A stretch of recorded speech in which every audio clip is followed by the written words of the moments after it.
Yo, it's Wild 94.1, Bootleg Kev, and on the phone every year, the new XXL Freshman cover comes out. Every year, there's a lot of controversy involved. We got the head chick in charge right now, the editor-in-chief of XXL, Vanessa Statten, on the phone right now. What's going on, sweetie? Hey, how you doing? I'm good. So, which pick so far have you gotten the most blowback on? You know, I'm not even saying this to sound cocky, but we haven't gotten too much blowback on any of the picks themselves this year.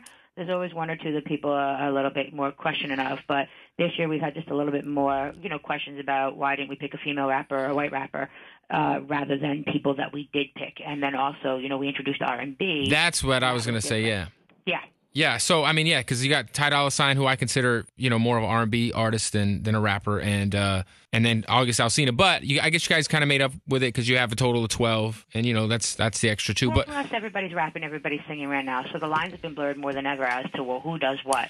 And with us being hip-hop on a higher level and documenting the culture, we thought it was our responsibility to kind of expand with the culture. 100%. And these guys would work with all of those freshmen, are fit under the hip-hop culture to everyone else and the umbrella. So, we wanted to expand and support. West Coast hip-hop is kind of low-key running things right now, and there wasn't any West Coast representation on the cover. There was. You got Dolla Sign and TD. I'm just thinking rapper-wise. Yeah. You got TD over there, so Isaiah Rashad, even though he's from Chattanooga, yeah. Represents your West Coast crew, or your West Coast crew. There's a few names that I saw that I Bring them on, say them. We'll talk about them. What about G-Eazy? G-Eazy, one of the ones that came up here, definitely. Just wasn't in our top 10. Definitely making moves, but just didn't make it into our top 10. Was a little bit different. And then the two guys from the West Coast specifically that I thought might have a decent chance this year would be IAMSU or Shades of Gemini. How close were they? Gemini came out with an album the day before Freshman Shoot. You can't have an album by the time we go to Freshman Shoot with your major label debut, so that ruled him out. And he also sold about 7,000 copies, and I think that he was kind of early for them to do that, in my personal opinion. And maybe we would have considered him more for a freshman if they weren't rushing an album out.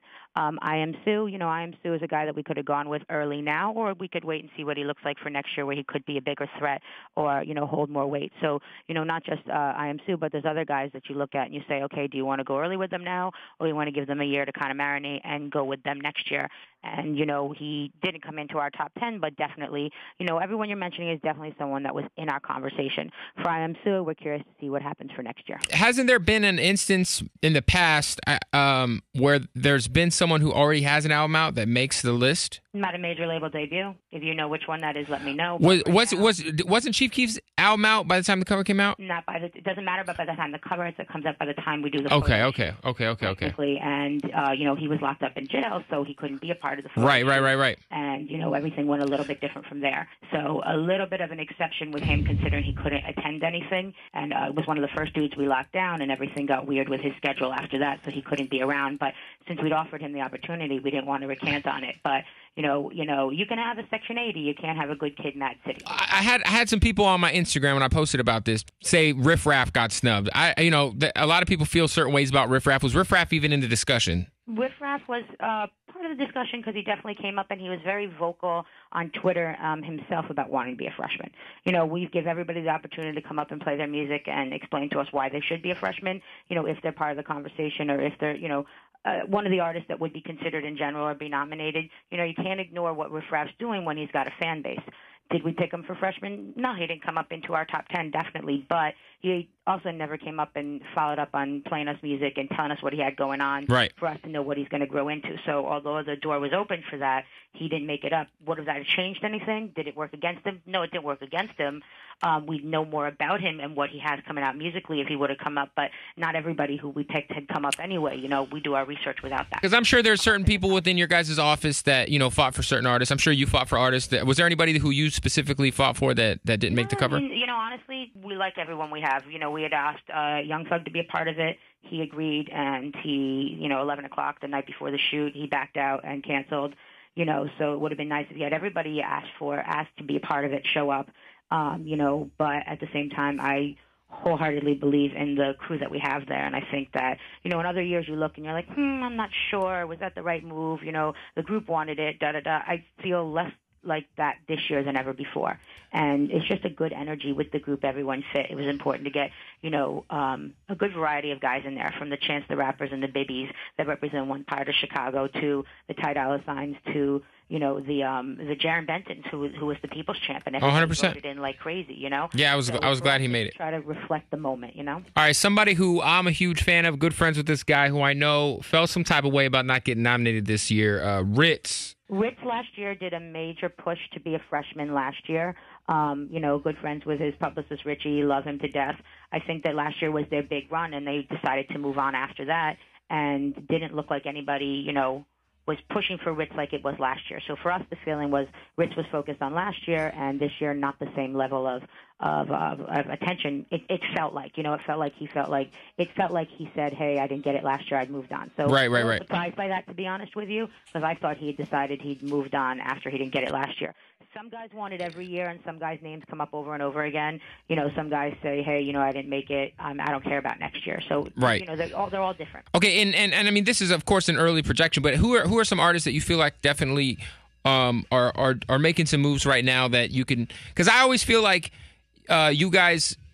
Sometimes there's artists that people will speak out vocally that think they should make the cover. I mean, of course, there's always those artists like you say, IAMSU. Rappers are as egotistical as can get at times. So right. I think like you said, I think IAMSU's probably like next year. This is like his year to kind of prove himself. IAMSU's got a year to prove himself. I've got I think you got Vinny Chase. I think you got Bishop Nehru. They're definitely some of the guys that have buzzes and are talented artists. Nothing to take away from anybody, but at the same time, there's a little bit more room for them to grow. I mean, a good example is Troy Ave wanted to be freshman last year. We picked him this year. Troy will be perfect. The first to tell you now that I wanted to be a freshman last year, but I understand how much I grew this year, that I got a better look this year than I would have last year, and now his next year moving forward to get all the more room to grow.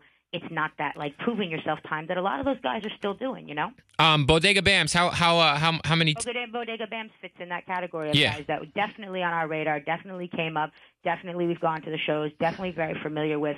Definitely on the early side, Okay, and another thing, going back to the issue, I want to say, it was the cool kids and kids in the kids in the hall were popping at the time.